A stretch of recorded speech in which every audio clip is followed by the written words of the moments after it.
Hey, so welcome back, and this is another daily code problem. So today it's called unique paths, and so this is a medium level problem where essentially you're given a starting point where you want this particular robot that you're able to control to reach this finish line. Now the constraints that you're given here is that when you're moving your robot to get to the bottom right hand corner here at this finish line, you can only go like either down or you can go to the right, and that's kind of defined right here. So you can only go down or to the right. So you can't go left, and you can't go like in a diagonal direction, and you can't move upwards. And so one possible path that kind of leads you to this finish line could be, say, you go to the right, then you go down one, keep going to the right until the end, and then you go down. Okay, but now this problem though doesn't just want one particular path. It's looking for like all possible paths to reach this finish line. Okay, and so essentially when I was trying to figure out how to do this problem, I tried to think of, okay, like how does this work? So typically when you want to do your initial solution here, you want to think of a top-down approach. And so thinking of it, you know that, okay, we know where this finish line is, and that's basically in the bottom right-hand corner of the map. Or really, since we're given the size of this matrix, it's really just when we reach m by n. Okay, so once we reach this destination, we know we found one possible path.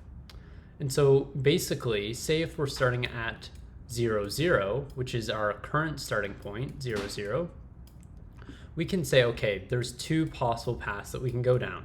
We can either move this or increment this by one, or we could increment this by one. And so that would look like, say in this direction, it would be 1, 0.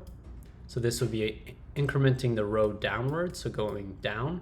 Or we can just increment the second variable here to move us ahead a column. And so that would be going 0, 1. And then once again, we can go, okay, well, we have two possible paths here. We can either increment this to go to 2, 0, or we can go to 1, 1. And so that would be kind of, this path would be, okay, why don't we go down to the second row here, or this particular path here, 1, 1, would be, okay, we were at this point and now we want to move over 1. Okay, so let's go ahead and increment or implement this, and we'll have to just have one extra condition here, and that's just going to be, well, we are constrained to the kind of boundaries of this matrix, so as we go, we'll just have to check for that. All right, so let's go ahead and implement this. So the first thing that we're going to want to do is typically you want to call a DP function here. And let's just say, okay, well, this is our function. We're going to be starting at the 0th row and the 0th column. And so let's go ahead and define that method just right here. So DP, and this is going to mark the particular row that you're on in the particular column. And so what we're expecting here is that, okay, what's our base case? When do we reach that finish line? Well, once again, that's going to be when our row and column is essentially matching the endpoint here, which is m and n, since that is the size of this particular matrix. All right, and so if we reach this particular case here, then we know that we can return 1. And so 1 is going to represent, this is one possible combination, or this is one possible path. And so from this point, what we also want to check for as well, we want to make sure that we're staying within the boundaries of this matrix. And so in that case, well, what we want to check here is that, well, if we're going outside of those bounds, we want to return 0 in that case. So let's return 0 if we're going outside of the bounds. So we stepped outside the bounds. And so in that case, what we want to check here is, okay, if row is equal to m, or the column is equal to n, we want to return false. Now I see I just contradicted myself here, and so I think what I'm doing wrong is that I just have to do m-1 and m-1, since in Python it's going to be non-inclusive. Okay, and so from this point, what we're expecting to do is traverse those two possible paths. So we took care of kind of when we reach our goal, we took care of, okay, what if we step out of bounds? We don't want that. but we also want to be checking here what possible paths we can go down. And this is kind of the recursive part of this algorithm. And so essentially what we're expecting to do is we want to call two possible paths, and that's okay. We can go down one by incrementing the row by one, or we can also stay in the same row but move right a column, and so that would be incrementing the column by one.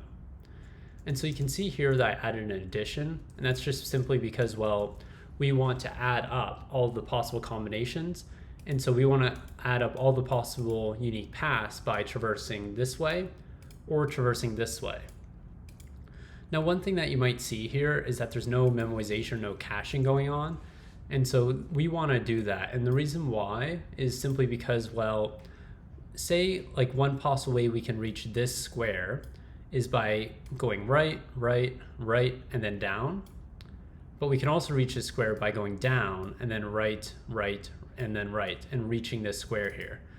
And so the problem with this is that then all of the work that's getting like computed from kind of this point onwards, these decisions that I can make are going to be repeated for all the possible paths of reaching this point. And so once again, if you get to that point by saying go down or going to the right and then down and then over to it, you'd have to recompute basically all of these calculations that you're making and these decisions forward like a third time. Okay, and so to prevent that, all that we have to do is you can either use like a lookup table, but by simply adding this annotation called cache, if we've already computed this recursive call with the same variables, it's going to just spit out the response immediately rather than recursively going down all those different paths again, like so here.